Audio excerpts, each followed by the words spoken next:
আপনাদেরকে সংগ্রামী শুভেচ্ছা, লাল সালাম। তিস্তার পানি বন্টন চুক্তি, এই ব্যাপারটি আমি যখন ছোট তখন থেকে এই ব্যাপারটি আমি শুনে এসেছি। ঠিক কবে থেকে শুনে এসেছি এটা আসলে আমার মনে নেই, কিন্তু শুনেছি যে সেটুকু মনে আছে।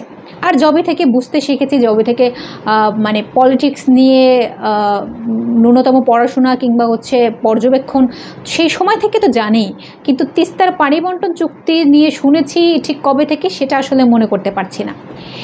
এইবারও ভারতের G20 সম্মেলনটি যে হচ্ছে, সেখানে ভারতের সাথে বাংলাদেশের বৈঠক হয়েছে, বাংলাদেশের প্রধানমন্ত্রী, ভারতের প্রধানমন্ত্রী দুজনের সঙ্গে।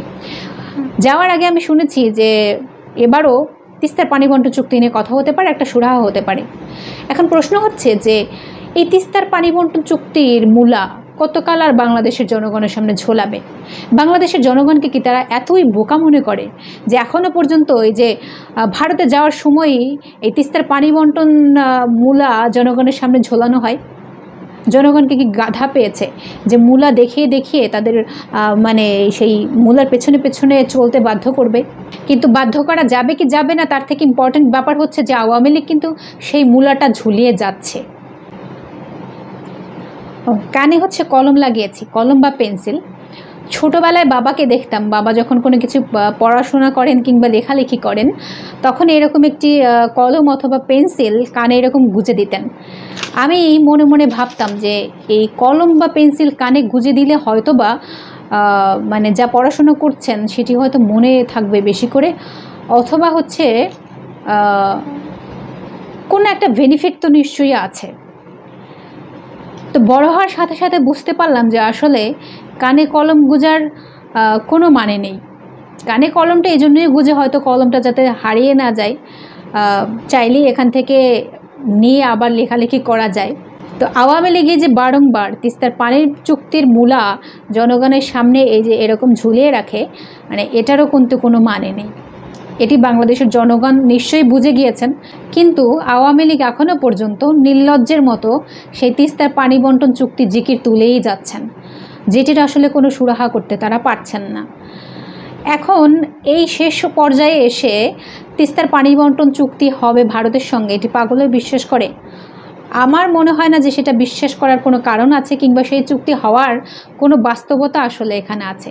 বরং ভারতের যা যা নেওয়ার ছিল বাংলাদেশের কাছ থেকে, সেটি তারা খুব অনায়াসেই নিয়ে নিয়েছেন। শেখ হাসিনা তিনি নিজেই বলেছেন যে ভারতকে যা দিয়েছি তা ভারত সারা জীবন মনে রাখবে, এবং একথা সত্য যে ভারতের যা যা দরকার ছিল তা ভারত নিয়ে নিয়েছে। এবার যদি ভারত বাংলাদেশের কাছ থেকে কোনো কিছু না পায়, তাতেও ভারতের কোনো অসুবিধার কিছু নেই, কিন্তু বাংলাদেশের অসুবিধা আছে। তার কারণ বাংলাদেশের যা অবস্থা আওয়ামী লীগ সরকার ইতিমধ্যেই করে রেখেছে, তাতে আওয়ামী লীগ যদি এখান থেকে উচ্ছেদ হয়ে যায়, তারপরে অন্য যারাই ক্ষমতায় আসুক না কেন, তাদের পক্ষেও এই ব্যাপারগুলো সামাল দেওয়া খুব একটা সহজ কাজ হবে না। তবে এমন কাউকে আসলে ক্ষমতায় আসতে হবে যারা খুব দক্ষতার সঙ্গে দেশটাকে সামলাতে পারে এবং দেশের জনগণকে সামলাতে পারে। আদারওয়াইজ দেশ এমন একটি সংকটে নিমজ্জিত হবে যে সংকট আসলে শ্রীলঙ্কাতে যা অবস্থা হয়েছিল তার থেকেও ভয়াবহ হবে। যদিও শ্রীলঙ্কা সেই সংকট তারা কাটিয়ে উঠতে পেরেছে, আশা করছি যে বাংলাদেশও সেই সংকট কাটিয়ে উঠবে, এবং সেই সংকট কাটিয়ে উঠতে এরকম একজন সরকারই আসলে ক্ষমতায় আসবে যে বাংলাদেশ এবং বাংলাদেশের জনগণ সকলকেই দক্ষ হাতে সামলাতে পারে।